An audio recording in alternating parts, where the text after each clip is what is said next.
We're going? All right, so today's video, coming to you from Summit Edge Realty, is about First rights. First rights, yes. And there's gonna be three of us here because we have not only Jenna, who's AKA my interpreter. So when I've screwed it all up for you, she's gonna step in and straighten it all out. In other words, when he talks too much, I will give you a very clear explanation. And we have Buffy, who is the illustrator. My job is to draw pictures To of what take they're what I'm talking saying about. and make it make sense, right? Slightly less confusing. I don't know about making sense, but slightly less confusing. All right, first right. All right, so a right of first refusal in real estate. What does that actually mean? I think a lot of folks, if you're thinking of buying a house and you own real estate, you own a house that you live in currently, it may be a little confusing on how to do that, right? You may not understand all the options. This is an option for you. I want to kind of break this down by drawing it, and then again, Jenna stepping in and taking over when I've messed it all up. So let's pretend you're the buyer, okay? And the buyer owns this house. They live here. Thank you for doing that. I love that. All right. So you're buyer A, and you own this house, and you'd like to buy this house, okay? This house is for sale. For sale sign, there we go. Got it. So that house is for sale. You own this house. You want to make an offer on this house. You would like to not carry two mortgages. All right, so you don't want to buy this house while still owning this house. So what that means is you need That to was quick. sell your current home in order to feel comfortable and confident in purchasing your dream home. I thought that was what I said. I love it. All right, thank you, Jenna. All right, so buyer A, you're buyer A again, and you want to buy this house. Again, like Jenna said, you have to sell your house. You would prefer that, all right? All right, so what does that mean? It means we're gonna make an offer on this house that's contingent upon your house closing at the same time, because you need the funds, the money, the equity from this house in order to purchase this house, right? You've talked to your lender, and your banker, your mortgage person said, hey, you want to buy this house? Great. We need to use the assets from this house, the mortgage, the equity, not the mortgage, the equity, in order to purchase this house, right? So that's what we have to do. Okay, great. So the What does that first mean? right is actually a contingent offer. The first right is a contingent offer, right? But it's contingent in a way that there's two types of contingent offers right here, Buffy, all right? This is where you get Really? squirrely. Jenna's getting ready to step in, I can tell. Okay. There's He's two getting a little rights. squirrely. We're gonna focus on this one first. Yes, okay. All right, so we can't just say it's a contingent offer though, but it is a type of contingent offer, Okay. okay? So a first right means that I wanna make an offer on this house, I have to sell this house first, and I don't have this house, my house, under contract yet. Okay, let me say that again. I wanna buy this house. This purchase of this house is contingent upon me selling this house at the same time. This house is not, my house is not under contract yet. Meaning you don't have a buyer for your house yet. Okay, Some so people don't then- know what under contract means. Yeah, under contract means someone has agreed to buy your house and you have a closing date to buy your house, okay? Yeah. All right, So then they're both gonna close on the same day. basically the same day. in May Yep. to make Yep. it rhyme. There we Okay, go. all right. So what has to happen? All right, so we make an offer on this house. We're gonna make an offer that is a first right contingent offer. Now there are two types of first right offers. There's a limited first right, and then we'll call it a regular first right, for lack of a better word. All right, a limited first right and a regular first right. A limited first right means that I have no way to buy this house unless I sell my house. It's not possible. The bank says I have too much debt. I don't have enough. I don't have a means to carry both mortgages. Or you've made it very clear, like, I will not buy this house unless I can sell my house first. All right, there's no other options, okay?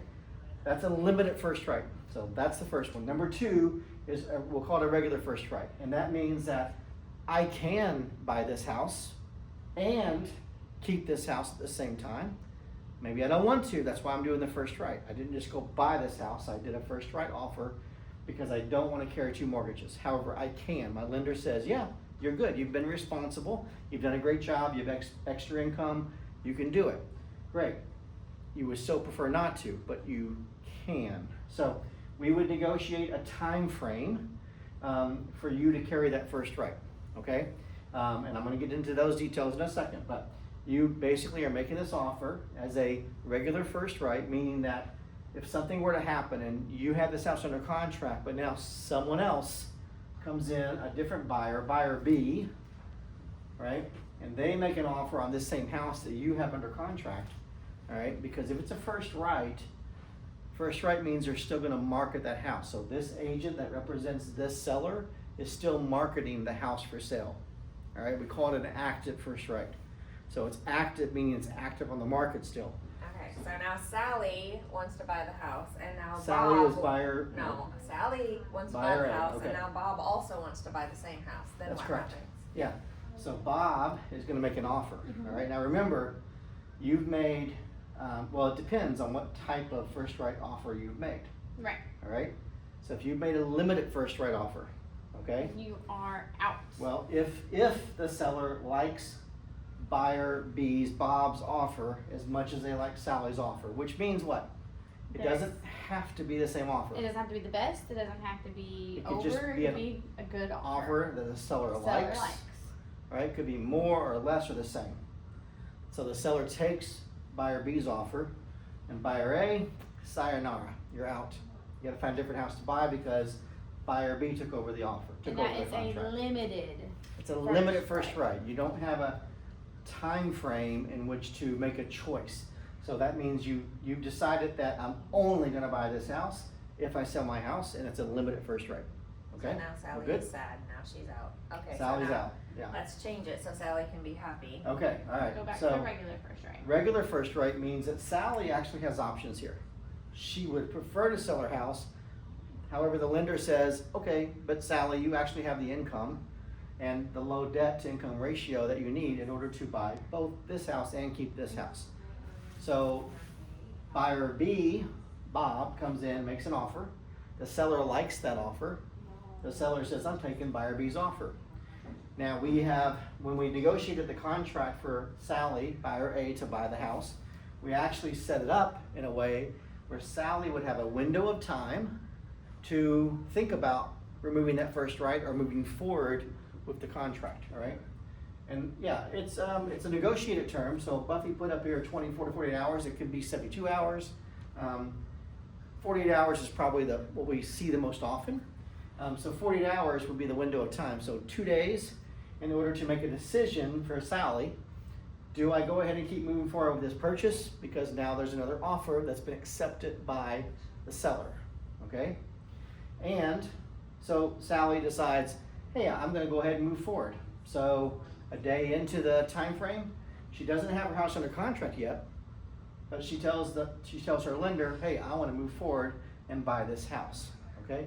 Now, we're not gonna talk about this on this video, but a different video, there are two tools in which to do it. There's a regular mortgage and there's what we'll call a bridge loan, right? Which our team actually learned about today. And I will throw in another curveball. I just learned about a blanket loan. A blanket loan, all Which right? you can do well, this with.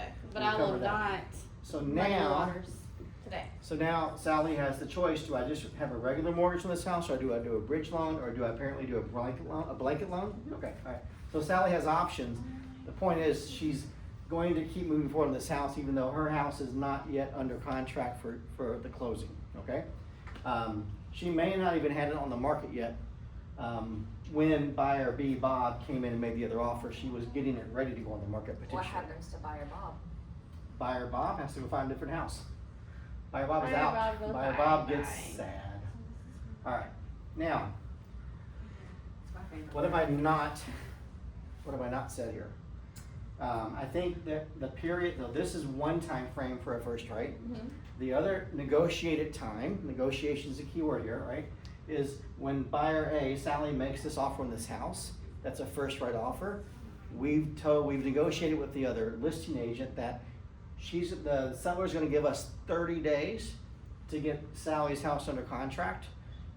After 30 days, then we have to either renegotiate that time, or the offer that Sally made here is no longer an offer. All right, we have to release it and move on. And that is another negotiable term, right? Correct, 'Cause I yes. have It could be seen- 60 days, 45 I've days, seen 14 2 days. weeks even. Yeah. Yeah, Yeah, so, I've seen it all, but in all of my years of selling real estate and all of my years of using this tool, 30 days is pretty standard. so she has 30 days to sell, but another date that we didn't mention yet is she has X amount of days to Yeah, get it so on let's the say market. Sally's house is not actually for sale yet, right? Sally's house is not actually for sale yet when she goes to make an offer on this house. But Sally is ready to go, meaning that maybe she's even signed a listing contract with the agent and she also has pictures already taken. So Sally can go on the market that day Mhm. that this offer is accepted, okay? However, sometimes Sally has waited to find the house before she decides I'm gonna sell. In that case, Sally's gonna have 7 days to get her house on the If market. that's what we negotiated. 7 days. We're gonna stick to that, guys. We don't want something ridiculous because the seller's probably not gonna take it if it's longer than that, right? 7 days is important here. We have to act fast because the whole time, remember this, the whole time the seller, which we didn't give the seller a name in this scenario, the seller is marketing their house to other buyers. Buyer B, buyer C, buyer D, all these different buyers are still out there looking at this seller's house while Sally's working to get her house on the market. So if Sally's serious about buying this house without carrying 2 mortgages, Sally's gonna get her house on the market quickly. Joe lives here, okay. Another important thing to Joe note eats is here, Joe lives here. Eat at Joe's. Sorry, I don't know why that came up. these 2 numbers do not run consecutively; they run together. They run together simultaneously, yes. So the 7 days starts when this offer is accepted, so does the 30 days starts. So you wait 7 days, you only got 23 days left of that 30 days to get your house under contract. Okay, but what if I have the 7 days, but buyer Bob comes in? Do I still have the 7 days to get it on the market, or does then? If buyer Bob comes in, let's say on day 3. Okay. All right, you're trying to get your house ready for pictures. All right, buyer Bob comes in, makes the offer, 24 hours or 48 hours, whatever we negotiate, that clock starts when this seller accepts, when Joe accepts Bob's offer. None of these other numbers really matter as much when buyer B comes in. It's this number here that matters the Yep, most that's correct. for me to make my Yep. decision. When another offer comes in that the seller accepts, So Joe has to decide. the offer has to be accepted. Joe says, I like the offer, I'm accepting the offer. Or I counter the offer and I renegotiate, whatever. The point is, buyer B and the seller Joe, they come to terms, they get an offer accepted, and now the 48 hours would start. And it actually be notified immediately. The other agent will be notified immediately, who would notify the client, which in this case would be Sally, right? That, hey, your clock's ticking. So you have a decision time frame now of 48 hours or whatever that looks like. So if Sally's gonna get her house under contract, it may be too late for Let me that. see if I can summarize this. So Joe is selling his That's house. my job. Well, I'm trying to keep it straight, and you can tell me if I'm wrong. So Joe's selling his house. Sally was first. Sally has a contingent offer that says she wants to buy it, but she doesn't have her house for sale yet. Okay? Then Bob comes along, and now Bob and Sally both want to buy Joe's house. So now Joe tells Sally that she has 24 hours. 24 to 48. Or does he tell Only if Joe's accepted Bob? the offer. I'm confused. Alright, let me No. try. Let me try. Okay. All right, come on over, Alright. interpreter. She was on the right track. And then she fell Joe off the has a track. house to sell. Sally calls her agent and says, hey agent, I want to buy Joe's house, but I need to sell my house first. Agent says, okay, we're going to do a first right of refusal contingency offer to Joe. Joe takes our offer. These timelines now are in effect. I have 7 days. This is what we negotiated. Everything is negotiable. Sally, you have 7 days to get your house on the market, but we have a total of 30 days to get it sold. That starts right now. Okay. And he gave us 48 hours if someone else comes in.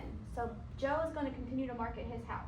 We have the first right on the home, which means we have the first right to say, yes, we're moving forward. No, we're good. Go ahead and take their offer. So now we accepted our offer, yada, yada, yada. Bob comes in with his agent, and Joe takes Bob's offer. Okay. That is when the first right kicks in. So he takes both offers. Both offers are accepted, technically, but buyer B's offer will be accepted contingent upon the release of buyer's A's offer. Okay. So if buyer A is able to move forward and say she got her house under contract, or she's able to do another loan, like a bridge loan or a traditional mortgage, or whatever it may be, then buyer Bob goes away, his doesn't matter, and I'm able to perform within my 48 hours, and Joe and Sally are happy. Okay. So Bob doesn't have anything to do with the 48 hours. Until Sally has the 48 hours Correct. to decide if she's still gonna buy Joe's house because Bob now wants to buy Joe's house. That's correct. Yes. Yep, and if Sally can't, then Bob steps in with the offer to move forward to purchase the house. So his is kind of like a backup He's a offer. backup offer, Yep. yeah, Okay. but with a deadline. Oh, perfect. Buyer Bob with a backup offer. I like the alliteration. BBO. Be careful because the backups are used in different terms too, so we can't just say it's a backup offer. It's like a backup offer. Okay. Yeah. Like. Okay. Make you feel better? But We do want to be accurate because this is complicated, let's obviously. explain it a little bit more and make it even more complicated. Oh, that sounds great. Am I the interpreter then? Nope, I got it.